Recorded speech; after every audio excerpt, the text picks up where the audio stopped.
If you're here, it's because South Carolina lost yesterday. That's crazy. Like, Super Bowl wasn't good, and South Carolina lost. Turn his TV off. Turn his TV off. Let's go ahead and break it down and see what really happened for real. I'm Coach Joe, if you didn't already know. This is The Advantage, Breakdown Edition. Okay, so we're going to go over defense first. Of course, South Carolina plays good defense, but Texas also plays good defense, and they turned it up last night. So check out the first game where South Carolina played Texas. This is the first defensive play out the gate for Texas.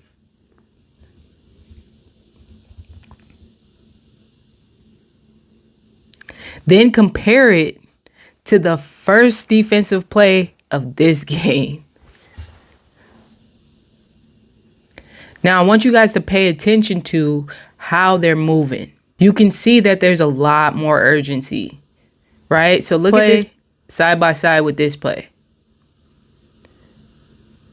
They're kind of slow with the moving. They're kind of, they're still playing with intensity, right? But they're slower with the movements.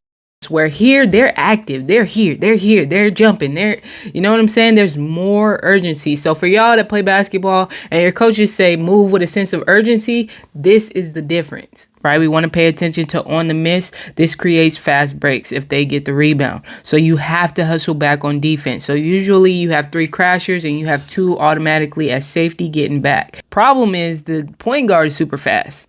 Okay, so she got the ball out and she was pushing and nobody stopped ball until below the 3-point line. We don't really want that to happen. We want to at least stop them at the 3-point line or before the 3-point line, right? Now we got a rim runner. The rim runner is just a big running towards the rim, straight line from one end of the court to the other end of the court.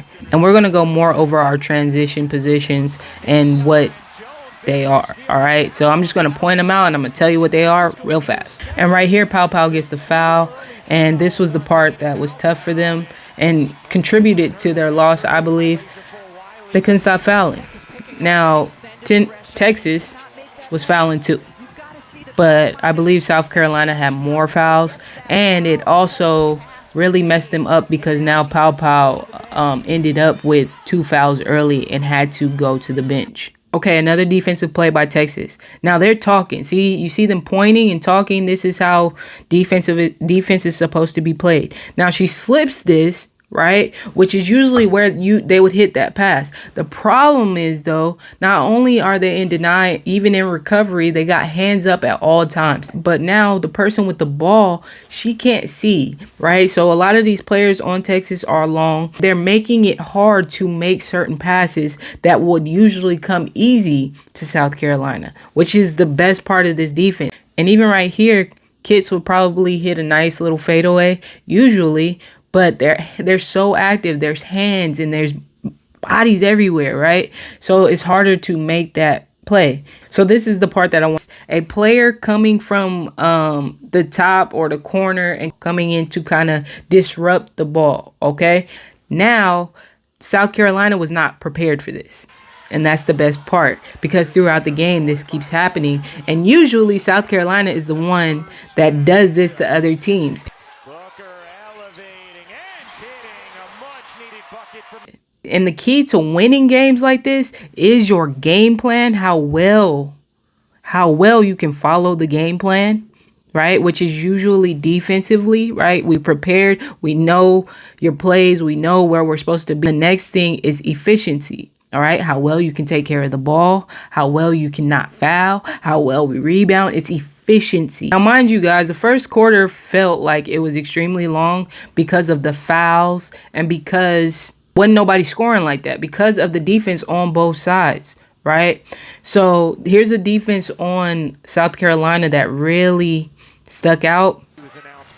This play is set up for her to get the ball. The helper is helping so that don't happen. So she effectively jumps down and touches, make sure that she touches and is physical with her, right, as she's going through.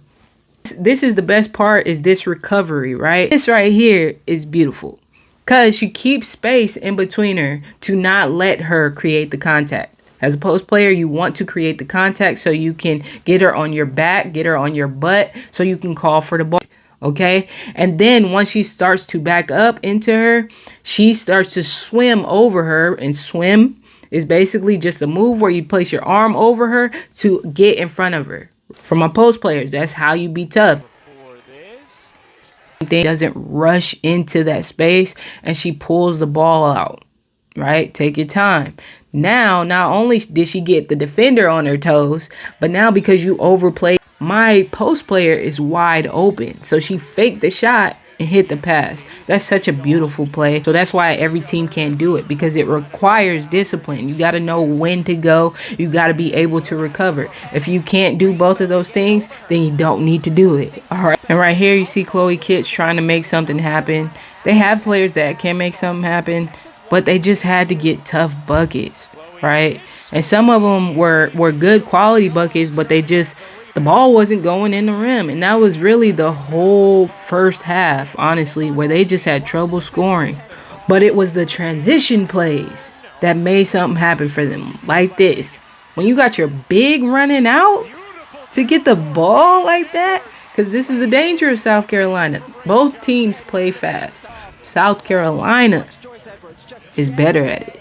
I will give them that. South Carolina is better at playing fast, at getting the ball up the floor and making something happen out of these transition plays. All right, because their bigs are going to run the floor. That is the key. Let's go. When you got a big that'll run, not only did it happen once, it happened twice, it happened 3 times.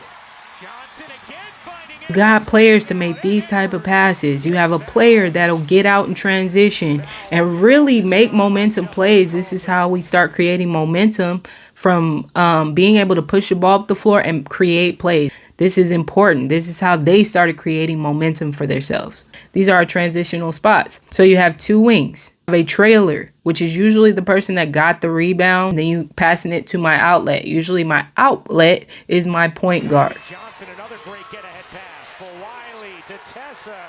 On a 3. Great decision by Malaysia for Wiley to find Tessa Johnson. And Texas had a good transition right here. And I just want to point out an IQ play because we love those. The transition play. Our big comes in and sets a screen. She didn't call for the screen, by the way. The ball handler didn't call for the screen. Our big comes in and sets this screen. Just because we want to get our best player open. Beautiful. And again, the whole first quarter, they were neck and neck. The bigs really set the tone for Texas because they were getting the buckets. They were getting the easy buckets. They were getting the offensive rebounds and the putbacks. Especially when they put my girl Kyla in, it was a wrap. She was the game changer for them. Off the bench, she was doing her thing. She came in and gave important minutes. The coaching detail to this is that he put her in at the right times. He didn't play her a lot of minutes because she has to run up and down. She's a bigger post player, like a bigger girl, for real. So he put her in at key moments for her to be effective. That's good coaching right there. Because at the end of the game, she was effective and really was a secret weapon for them. He started the whole momentum for them to do what they needed to do. Gets the board. Ooh, I thought that was a clean block by Fagan. From there, South Carolina was still playing good defense. They just couldn't score anything. They could not score. So Texas kept the lead. Her jumper, back iron it off. Jones tracks the rebound in a crowd. Jones able to secure the possession for Texas. Vic Schaefer wants toughness. That was great toughness by Jones. And Booker cashes in.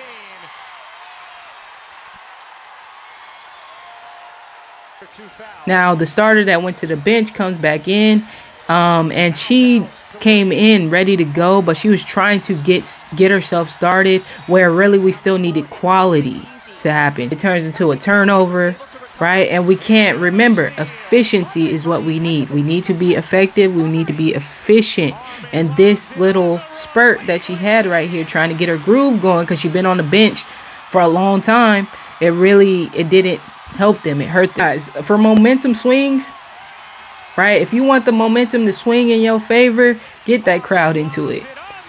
Look at her pumping them up. Look at her. Let's go. Let's go. You want your team to get into it? Look at this. All right, this is how you can change the momentum because you're changing the energy of the game. So for y'all Debbie Downers that be on the bench, for real, chill out. I need you to get more into the game, get more enthusiastic. Even if you're just going to cheer and pump me up, even if we're losing by 20, like, come on. You have to stay locked in and engaged to the game. Pow had established her simply, where Dawn also feels Pow has improved tremendously. Off the Booker miss, Kidd stumps it down, Fagan lays it in, a good start to the third for South Carolina. And these are really important minutes for both of these teams. Texas was so... On the drive, Fagan able to lay it in, got this. The adjustments South Carolina made as far as playing through Pow, maybe that was already a part of the game plan. They really made it a thing to put the ball in Pow's hands and let her go to work with these driving kicks. She was swerving her way into that lane, for real. She was looking to score, but also she would be quick to hit a driving kick, which is now getting you open. And this was also a big part of their momentum swings, but they just couldn't close it out. If she would have played the whole game, she probably would have made big plays like this. Just didn't swing in their favor. I appreciate you guys for watching. I really love games like this, and I want to break down more for you guys. Be sure to like, subscribe, turn notifications on, because I will come back with more. Peace.